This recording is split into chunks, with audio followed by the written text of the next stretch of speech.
Even in the darkest, most silent room, hope finds a way to shine, illuminating from pure intentions.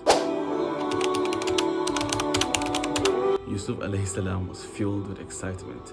Today he was going to finally join his big brothers on one of their many adventures, experiencing everything they had spoken about for so long. As they all prepared to leave, their father still watched them with unease. He knew, he could feel it, that something was off. But in the end, he chose to trust his sons. He chose to believe that they would take care of one another. For the brothers, this was no casual outing.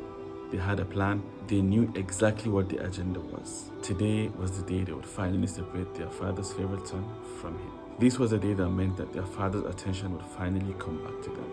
And of course, Shaitan was there refueling the jealousy he had already planted in their hearts. As the day began to end, it was time to carry out the plan. They led Yusuf alayhi salam to a nearby well.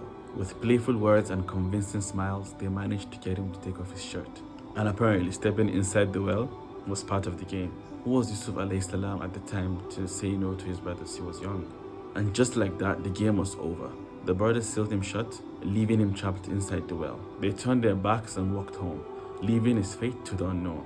On their way back home, they carefully rehearsed what story would work best to convince their father. This was their father's beloved son. They had to be very convincing with their story. When they returned, like good actors, they played their part well. Their faces were soaked in tears, their voices trembled in grief. And just at the sight of them, Yaqub alayhi salam knew something had gone wrong. And that was the moment he realized that Yusuf alayhi salam did not return with his brothers. His heart clenched and he demanded answers from his children.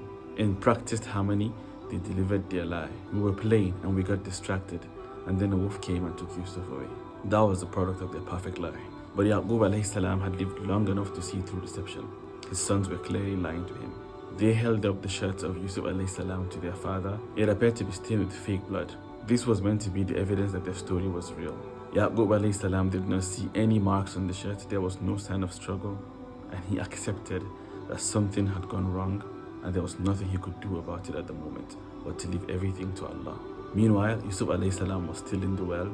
He soon came to realize what his brothers had done. But instead of despair, he turned to Allah. He turned his hope and faith to the one who never abandons his believers. And just like that, hope answered. A traveling caravan was drawn to the well he was in. They pulled Yusuf alayhi salam out of the well, not to save him, but to take him as a slave. Another journey had now begun in the life of Yusuf alayhi salam.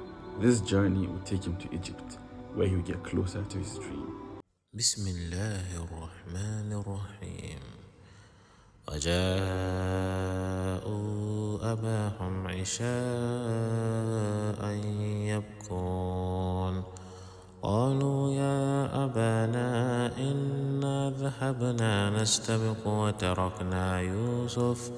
وتركنا يوسف عند متاعنا فأكله الذئب وما أنت بمؤمن لنا ولو كنا صادقين وجاءوا على قميصه بدم كذب قال بل سولت لكم أنفسكم أمرا فصبر جميل والله المستعان على ما تصفون